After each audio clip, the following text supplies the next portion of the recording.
Hello अस्सलाम वालेकुम। कैसे आप सब। मैं उम्मीद करती हूँ कि आप सब बिल्कुल ठीक ठाक होंगे। रूबी ताबी व्लॉग में एक दफ़ा फिर आप सबको खुश आमदीद वेलकम कहती हूँ। गाइस, जो आज मैं आपके साथ टॉपिक डिस्कस करने वाली हूँ वो है फैमिली प्लानिंग। फैमिली प्लानिंग मतलब मनसूबाबंदी, space between the children by contraceptive device और मेथड के साथ जो हम ये करते हैं उसको बोलते हैं फैमिली प्लानिंग और मनसूबाबंदी।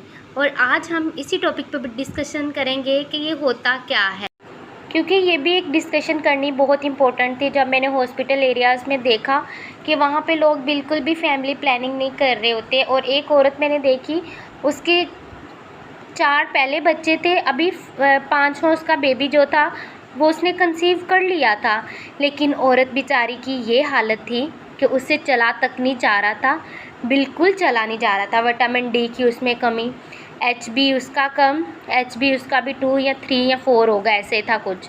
और उसमें बिल्कुल ब्लड नहीं, पेशेंट से चला बिल्कुल नहीं जा रहा और उसने प्रेगनेंसी कंसीव की हुई है। और जब फिर उनकी फैमिली देखी तो वो भी फाइनेंशियली तौर पर स्ट्रॉन्ग नहीं थी। और वैसे भी कोई भी हो, कोई भी इतना नहीं कर सकता, कोई रिश्तेदार कोई भी हो।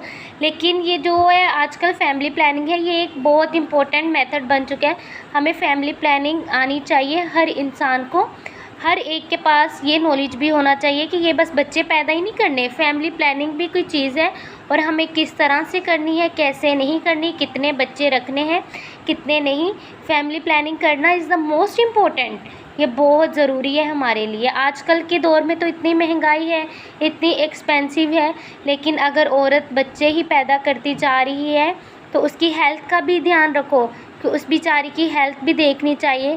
क्या औरत बच्चा पैदा कर सकती है? क्या उसमें इतनी हिम्मत है? मैं आपके साथ जो डिस्कस करूँगी वो है मेथड। हमारे पास 2 मेथड होते हैं फैमिली प्लानिंग के, एक है परमानेंट मेथड और एक जो मेथड होता है वो टेम्परेरी मेथड।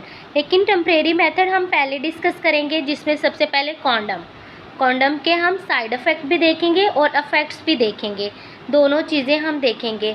कॉन्डम जो है वो इन्फेक्शन भी क्रिएट करते हैं। अगर ज़्यादा कॉन्डम हाईली ज़्यादा यूज़ करेंगे तो जो कॉन्डम है वो इन्फेक्शन का सोर्स बन सकता है। और सेकंड फिर हमारे में टेम्परेरी मेथड में आते हैं ओरल पिल्स। मैंने कई लड़कियों को देखा है वो खा रही होती हैं क्योंकि उनको प्रेगनेंसी कंसीव नहीं करनी, इसीलिए वो पिल्स खा रही हैं। लेकिन ये उनके लिए बिल्कुल भी सही नहीं, क्योंकि जब फिर उनको प्रेगनेंसी कंसीव करनी होगी that's a too much tough. फिर उनके लिए ये जो होगा वो बहुत मुश्किल होगी प्रेगनेंसी कंसीव करना।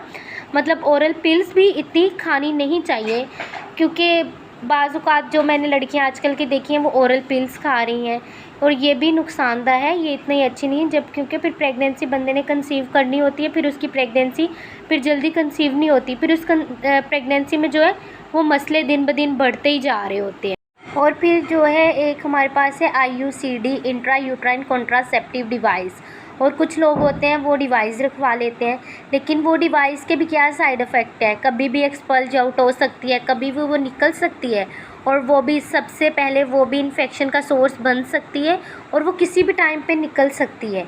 और हमें क्या पता कि ये अंदर ठहरी है या नहीं है, वो कभी भी किसी भी टाइम निकल सकती है और वो भी इन्फेक्शन क्रिएट कर सकती है। इसीलिए अगर हम फैमिली प्लानिंग कर भी रहे हैं तो डिफरेंट ये हमारे पास टेम्परेरी मेथड्स हैं। अगर आप कॉन्डम यूज़ कर रहे हैं, मतलब ज़्यादा कॉन्डम यूज़ नहीं कर सकते, कम करें, क्योंकि ये भी एक इन्फेक्शन का सोर्स है। और IUCD जो मैंने बताई अभी device, intra uterine contraceptive device, अगर ये रखवा लेते हैं ये कभी भी एक्सपेल आउट हो सकती है, बाहर निकल सकती है और ये भी इन्फेक्शन का सोर्स है, क्योंकि ये चीज़ अंदर रहेगी तो वो इन्फेक्शन ही क्रिएट करेगी ना। और सेकेंडली गाइस हम आते हैं परमानेंट मेथड में। ट्यूबल लाइगेशन की जाती है, ट्यूबल इम्प्लांट्स किए जाते हैं इसमें।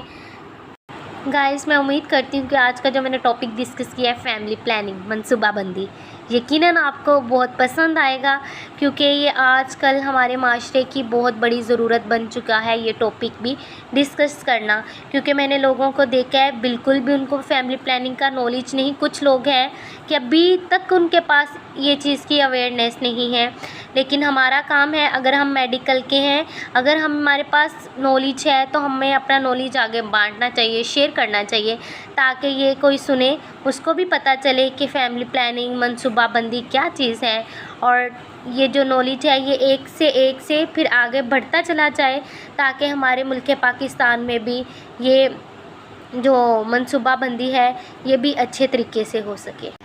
बिल्कुल गाइस, अपने होस्ट रुबीना विक्सन को दीजिएगा इजाज़त। मिलते हैं अगले नेक्स्ट टॉपिक में। इस चैनल को लाइक करें, शेयर करें और सब्सक्राइब करें। Okay bye.